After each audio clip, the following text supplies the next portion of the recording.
What's up, everybody? Oneonta Mic Club here, Lewis and Daniela. And with us, after a killer set, is Jeremy from Touche Amore. So, thanks for sitting with us. No problem. Thank you for having me. I think this was the first time you guys have came to Oneonta, right? Yes, it is. And what's your impression? How was the crowd? How was everybody? The show was fun. Yeah, it's a beautiful campus, you know? It's very, very, we don't get the fall season like you guys do. We're from Los Angeles, so we don't have seasons. Yeah, and this is a relatively warm fall, so the fact that Really? it's not snowing right now is surprising. You didn't Wow. get the real Oneonta fall experience, because there should be a Nice. foot of snow on the ground right now. No, yeah, just driving in, we stayed in Deposit last night, Deposit, New York, which is like a small little... I have no idea where it is. Yeah, yeah, it was on the scenic drive here, but, yeah, we only had to drive like 45 minutes from where we stayed last night to here, and it was beautiful. It was No, it's very awesome. enjoyable, nice drive, and short. That's super cool. And during your set, you guys played a bunch of tunes off the new record that you guys pretty much just released. So Yeah. how have things been going since you guys dropped? Is Survived By? It's been cool. We've been on tour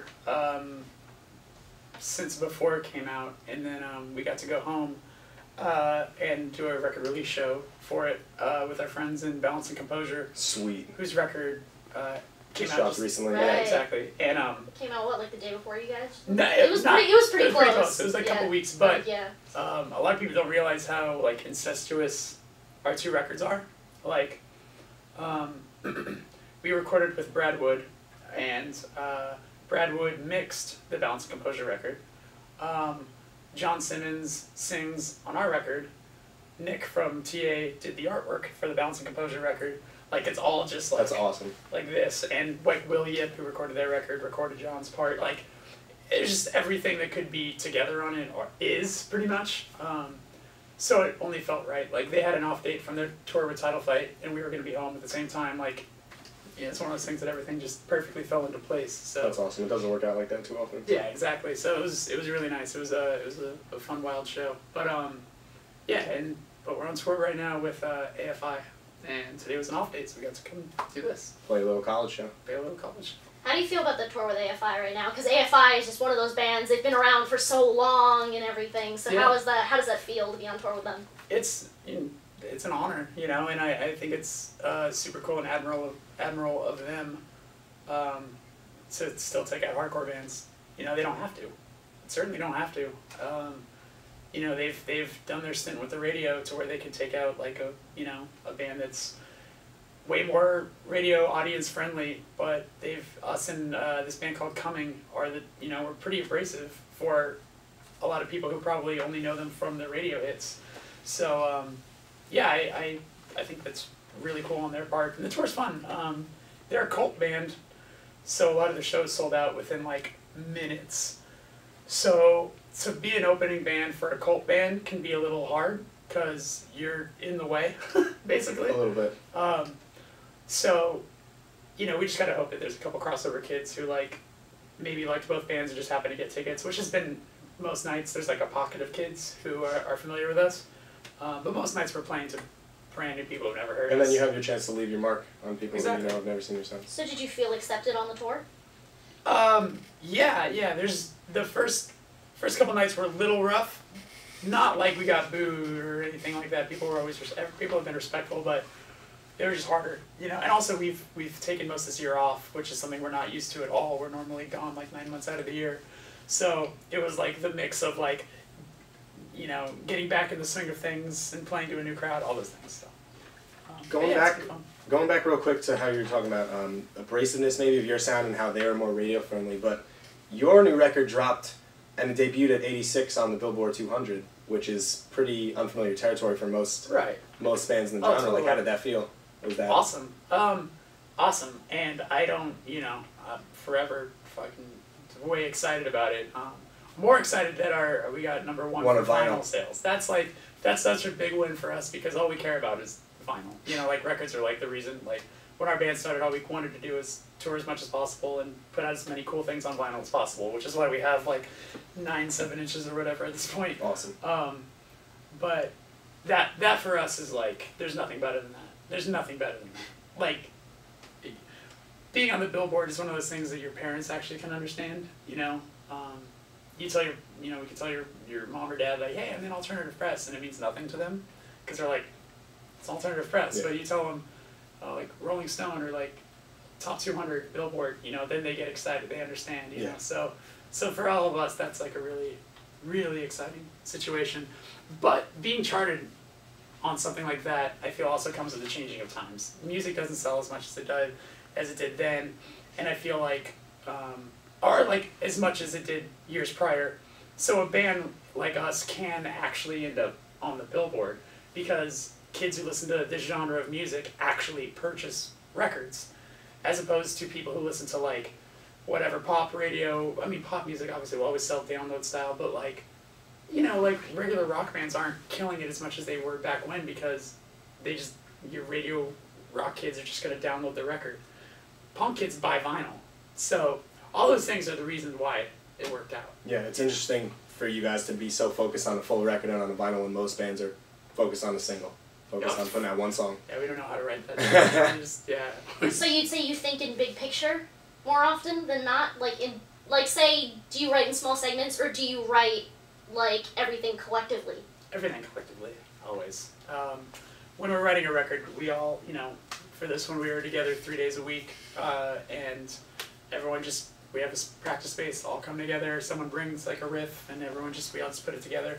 And then once a song is done, I'll record it like on my phone or on a digital camera or whatever, and then I'll just listen to it over and over and try to write lyrics to it. That's awesome. What do you think separates Is Survived By from the previous releases? Or what's different for you? It's, you know, it's all the usual answers probably most people give, like, you know, we feel it's a more mature record, all those usual, you know. We've gotten a lot tighter, you know, with the amount of touring that we've done, and we learned a lot from writing our last record.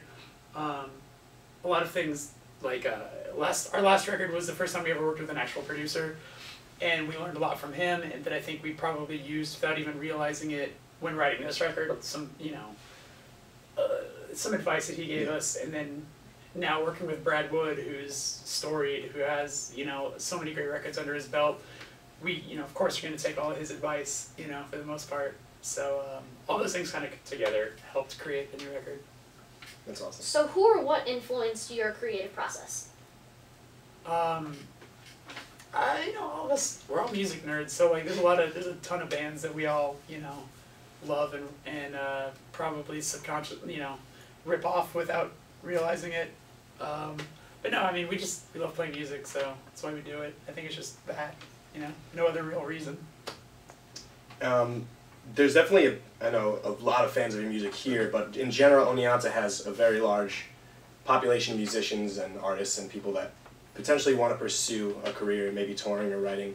Would you have any advice for them from now your several years of being a full-time musician? I mean, I did bands before this one that were like totally unsuccessful, but they're all, you know, everyone needs to have bands to feel like the learning experiences and all that, and I had that, and when I started this band, you know, I applied what I learned, you know, what not to do and all that stuff. Whenever I get asked that by someone, like, oh, I'm starting a band, like, what do you think we should do, like, what did you guys do, or whatever, the best advice I give is don't play shows until you have music to give somebody, like an actual, you know, thing. Maybe not like a CDR, but like maybe a 7-inch or something, you know, tangible. Don't overplay your hometown. Your friends don't want to come see you every 3 weeks, you know? Like, play only when a band is coming to town. Make friends with promoters. Like, that's the coolest thing about punk and hardcore, above anything. Like, people ask me, like, what makes punk and hardcore so special?